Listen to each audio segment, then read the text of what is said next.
Let me say before we begin the podcast today that those that have listened to me know how I feel about law enforcement.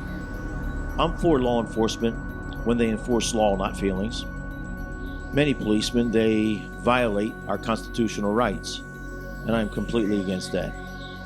But as far as enforcing the law, we do need good cops. Having said that, I support ICE. I support border control. And I support the rule of law. What we are seeing right now is almost a replay of the Summer of Love in 2020 in Minneapolis and St. Paul. It's not about compassion, and it's not about safety, and it's not about civil rights. It's about political hypocrisy, power, and covering up failure. What is happening in Minnesota right now is a textbook example of local and state leaders undermining federal law enforcement while pretending to care about public safety and justice. Pray tell me, how is it possible that they can defy the law that they are under and expect those that are under them to obey them? The federal government is enforcing immigration law.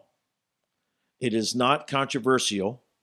Democrats and Republicans have both signed on.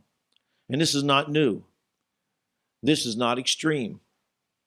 Every nation has an immigration enforcement policy. ICE and Border Patrol exist for one reason: to enforce federal immigration law inside the United States. That authority comes from Congress, not from Donald Trump. It does not come from a governor. It does not come from a mayor. Yet in Minneapolis and St. Paul, state and city leaders are acting as if federal law enforcement is a problem, rather than the chaos they have helped to create. For years, they promoted sanctuary policies. They discouraged cooperation with ICE. They called them Nazis and fascists. What do you expect the radical left to do? They're the ones that are dangerous. They're the ones that are radical.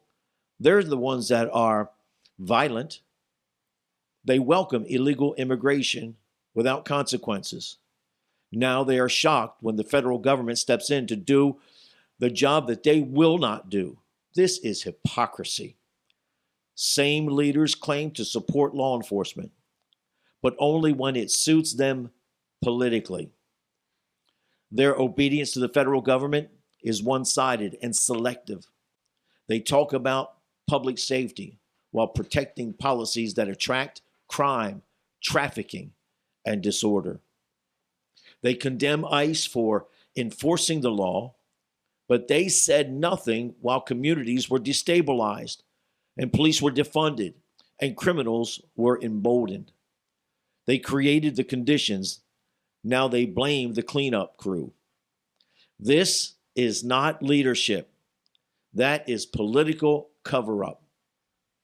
Every enforcement action is framed as a crisis. Every arrest is called oppression.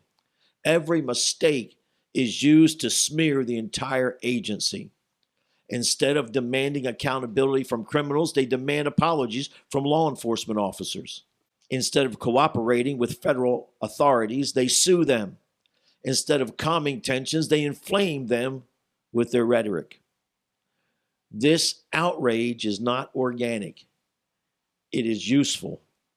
It distracts from years of failed leadership. It shifts blame away from sanctuary policies. It creates a villain so voters don't ask hard questions. And that leads to the real issue: corruption and cover-up in Minnesota. When leaders refuse to cooperate with federal law enforcement, it raises a serious question. Why not? What are they hiding? Who are they protecting? Why are they so desperate to stop law enforcement? If ICE is doing its job lawfully, transparency should not scare anybody.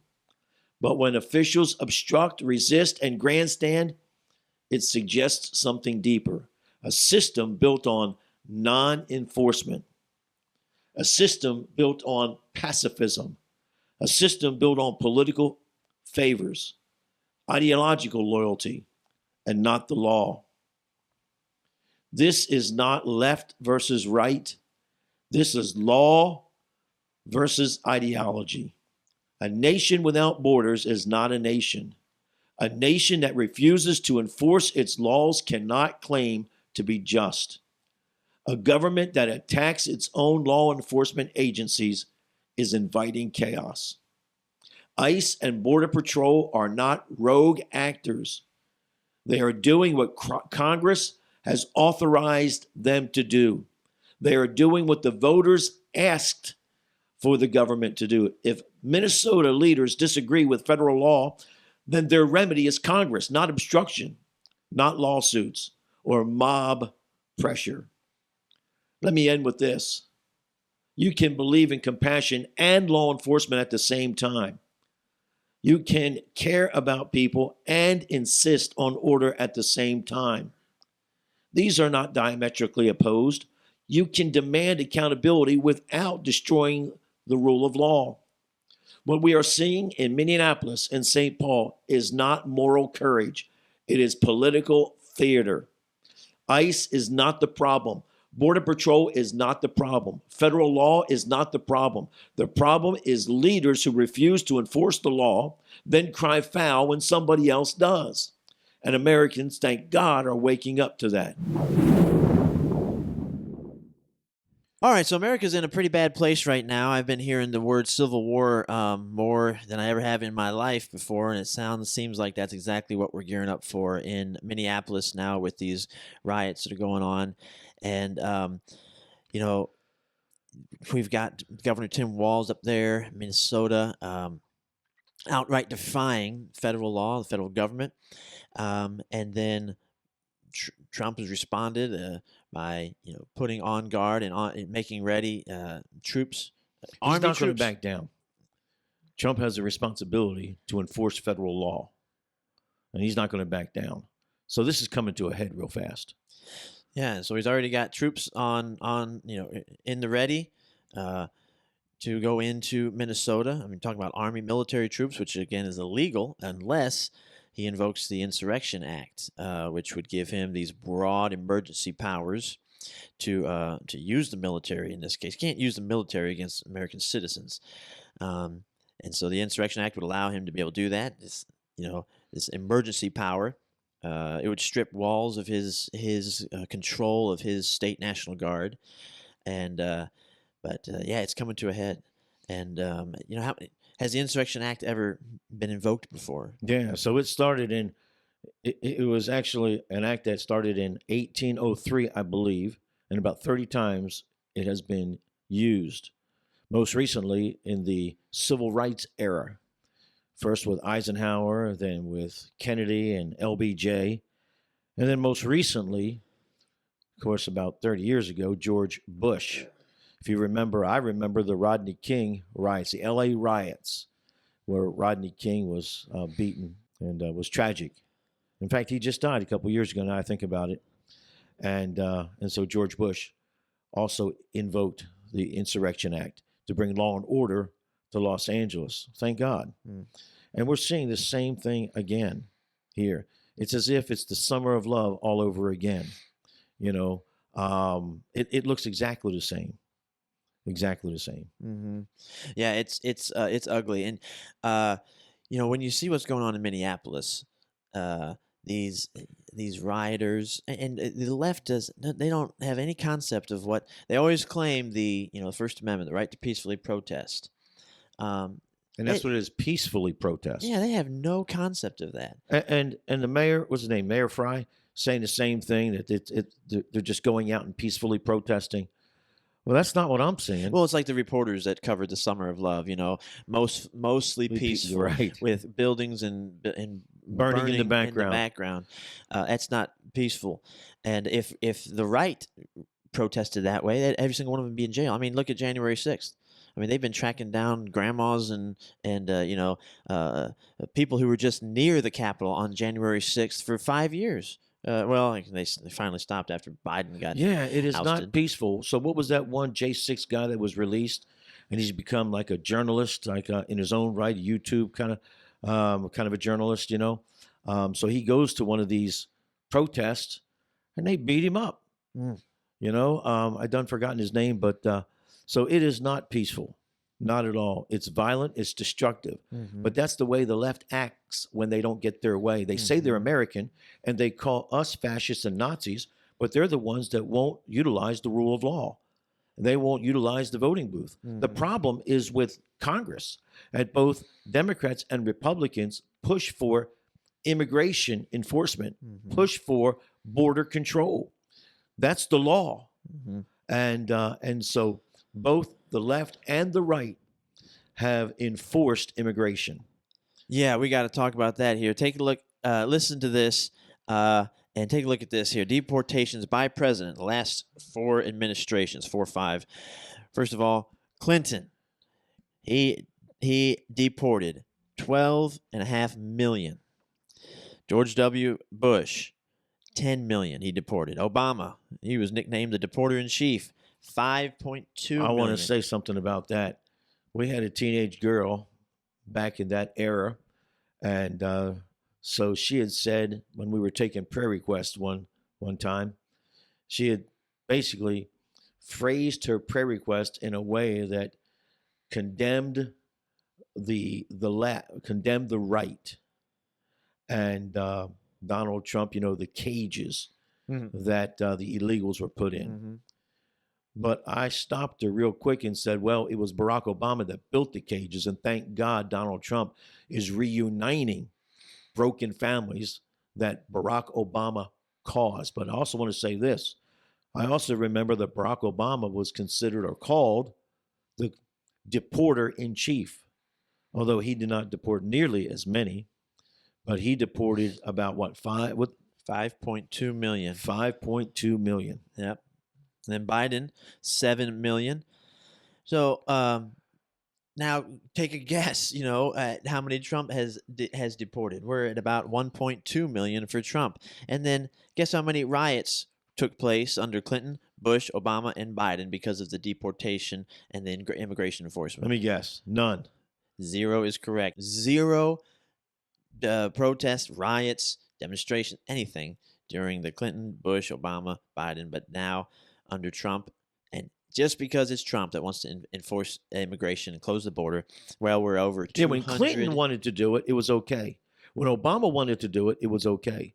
But just because Trump wants to do exactly the same thing that Obama did, Trump is a demon. Yep. Hundreds and hundreds of riots and protests and violence and destruction has taken place because of Trump's immigration enforcement, which pales in comparison to any and all that came before him. That's right. That's right.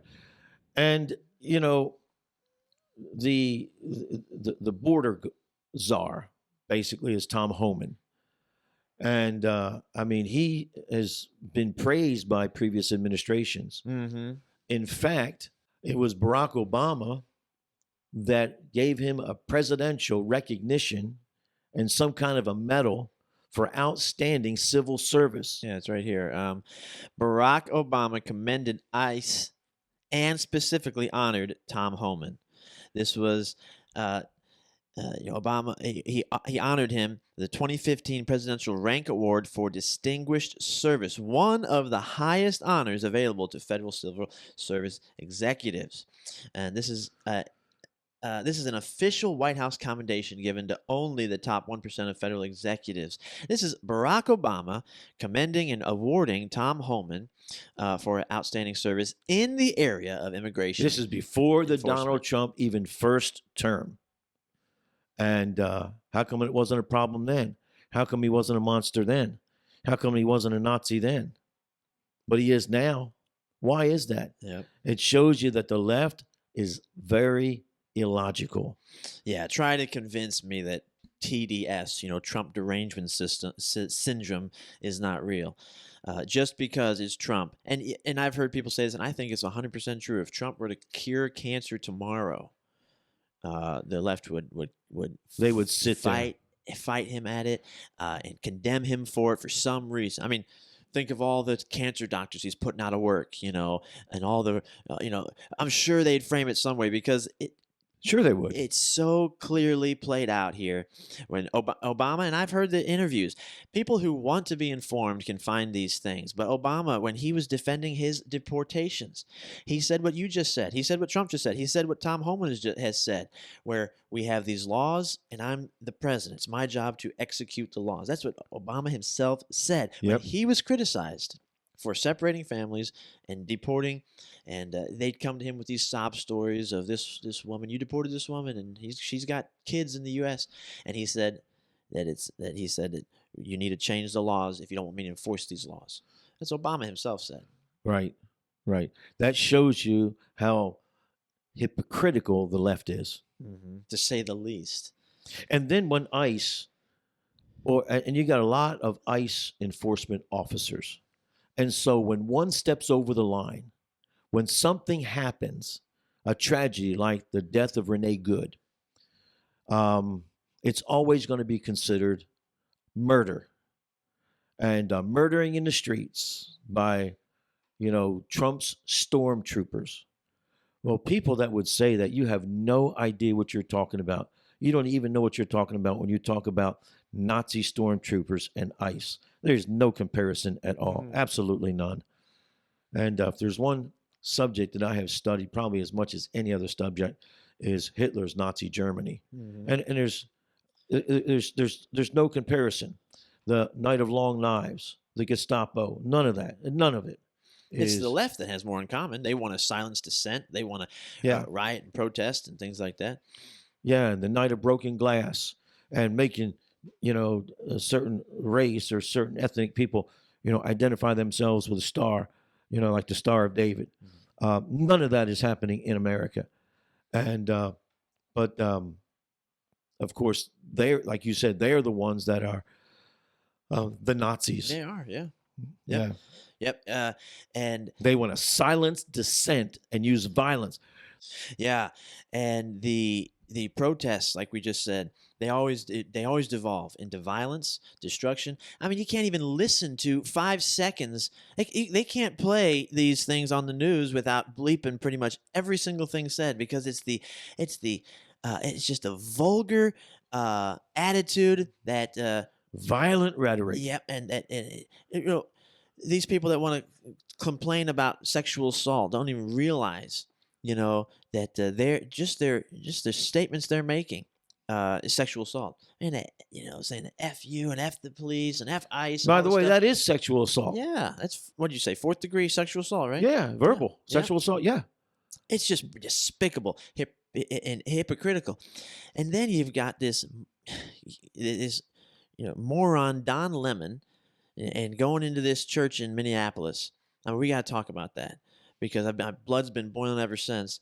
And he has the audacity to go to the pastor, and he says, "Well, what about the right to assemble and peacefully protest?" While these people are disrupting the service in this church. I mean, they know no low. There's no low they won't sink to. That's right. And they go into this church and terrorize families that just want to go to church. They're the ones who are meeting under the protected, First Amendment right in the church. That's right. And these animals come in there and disrupt. They're breaking the law. You can't do that on private property. Right. You idiots. And then Don Lemon has the audacity to sit there and say, well, they have the right to protest in the church building. Oh, so are you saying, Don Lemon, that we can just barge into your private property or your own business, just barge in and then when you're told to leave, nobody's going to leave?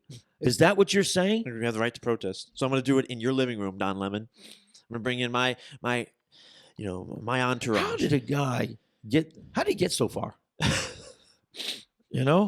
It's unbelievable, because the left, they only hear what they want to hear. That's number one, and they're only going to believe what they've already been pre-programmed to believe. Yeah. That's exactly right. And these protesters, they're animalistic in their behavior, and they're violent. I mean, terrorizing families, disrupting a church service. I mean, it's just despicable. I can't believe where we're at. So Tim Walz, basically was saying, So ICE is going to go into your homes and go into churches and your places of business. Now, been waiting for Tim Walz, and maybe he's made a statement, but last I checked, he has not yet made a statement on his own crowd going in and disrupting a church service, terrorizing. Mm-hmm. I mean, children. Yeah. And they have no heart at all. They don't care. Mm. These are paid Nazi protesters, is what they are. They're fascists, is what they are. They're professional They instigators. do not believe in the rule of law. Mm. They believe if we don't get our way, then we're going to destroy the whole city. Yeah. And then Tim Walz and the mayor say, "Yeah, burn it down.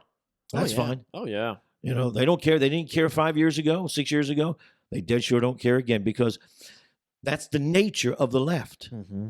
That's the nature of the radical left. Mm-hmm. These are not liberals. These are leftists. And they're not protesters. They're rioters. yes. And they're not peaceful. They're anything but violent.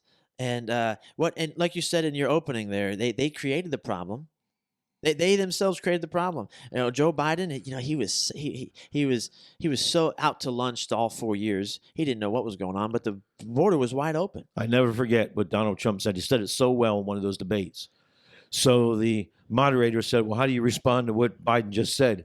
He says, "I have no idea what he said." I don't think he knows what he said. And then he said, "I don't think he even knows what he said." And then Biden just looks at him with the blank stare. Uh-huh. And that's right. So I want to know who was running the government, Bunch because of it dead clowns, sure apparently. was a bunch of clowns. It dead sure wasn't Joe Biden. And the southern border was wide open all the while. You've got who was in charge of the border? Was it Kamala Harris. And she says She'd never been to the border. And then they who's the other guy? Oh man, Mayorkas. And he had the audacity to say the border is secure.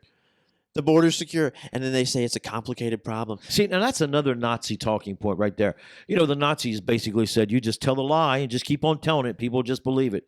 Because the reason is they're pre-programmed to believe what you tell them. Mm-hmm. And they're going to believe anything that's going to strengthen their position. Mm-hmm. Mayorkas lied. Kamala Harris lied. Joe Biden was a liar, is what he was.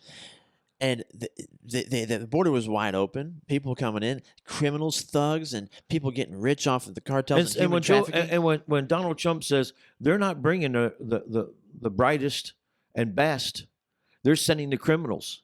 We've imported the third world. We had these third world gangs and thugs taking over whole apartment buildings in these different cities. You heard about that, and oh yeah. I mean, we've imported the third world, and we see that happening in Minneapolis.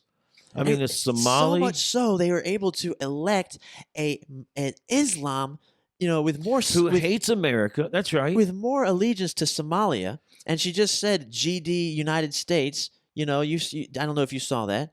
I did not. Publicly in one of these hearings. That's treason. She just straight out, defamed the United States and that way. And so much we've imported the third world that we're able to elect some loser like that. If Somalia is such a wonderful place, go back there.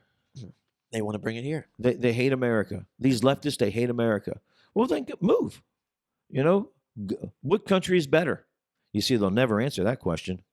And they always want to go back to slavery. It was built on the backs of slaves. You know what you're talking about. You have no idea what you're talking about. Almost all of the slaves that were imported in the North American North Atlantic slave trade, back in the 16, 17, and early 1800s, only about a fraction of them came to North America. Mm-hmm. Only a fraction. Most of them went to the Caribbean, Brazil. Yeah, Central America. Central and South America. Mm-hmm. The vast majority of them. Yep. And America was the country that led the way, especially in the West, to eradicate and get rid of slavery in its country. Mm-hmm. But yeah, every country has history that they're not proud of. And by the way, we were colonial America back in those days. It was not the United States of America. That's right. It's England. It was England. And then our founding fathers, they wanted to get rid of, when it was colonial, wanted to get rid of slavery. And it was good old King George that didn't allow it. Yep. It's a sobering place we find ourselves in. How do you see this ending up? Do you see the military going into Minneapolis, Minnesota? Do you think that we're coming to that? I think the American people are gullible. And as long as that the left controls the media And as long as it controls the institutions of higher learning, it's only going to get worse. But we are seeing young people waking up. But until we get rid of the socialistic mentality in America, socialists are going to do the same thing that Lenin and Stalin did. Yeah. They are going to crush the opposition, and they're going to build straw men. That's what Hitler did when he wanted to invade Poland. All Hitler did was just dress up Germans as Polish people, dressed them up in Polish uniforms, and then put them on the Polish side, and it said, okay, you attack Germans, and use that as an excuse to start World War II. And that's all they're going to do. Yep. All they're going to do is just impeach Trump again. Trumped up charges, no pun intended. So to answer your question, are we headed for civil war? Yes, unless we can stop the spread of socialism. Yes.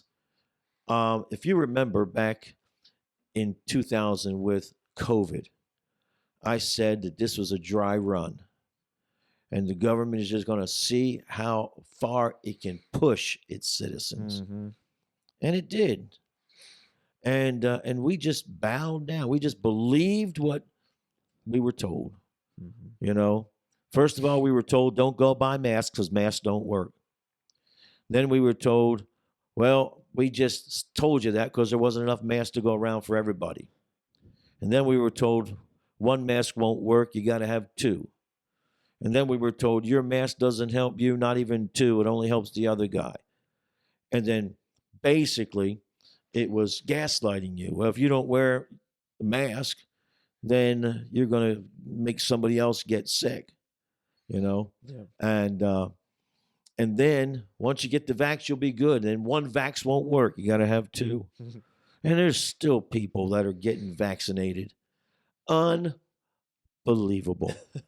Unbelievable. And as far as I'm concerned, Tuskegee experiment all over again. We're just guinea pigs. That's all we were, guinea pigs. And it's going to come down to a head. And Donald Trump he's just not one to back down. But I will tell you this, Tim Walz, he's a coward. That's why he's not running for re-election. He's a coward because all his fraud is now being exposed. He's so billions of dollars in sure, fraud. I'm sure he's so happy that this is now taking the spotlight. You know, it's taking the focus off of him. But our DOJ better go after him. Yep. If he broke the law, they better go after him in or out of office. Yep. They did that with Trump. Yep. They impeached him up before and after. Moronic Democrats for you. Impeach him when he's already out of office. Biggest waste of time. But anyway, yeah. Well, we need to pray for America. We need to pray for revival. And But let me mention this before we go. Thanks for watching. Make sure you like the video and to subscribe to the channel. Check out Pastor Hudson, my dad's books. The links for those are down in the description. And a free resource you can get. Also, I'll put the link down there in the description. The first couple chapters of your book available to you for free. So you can grab that. Bible truth is what the world needs. And unfortunately, you don't even get that in most churches nowadays. No, you don't. But praise the Lord for your ministry. And so, yeah, you check those out. Thanks for being with us. And we'll be back in with you next week.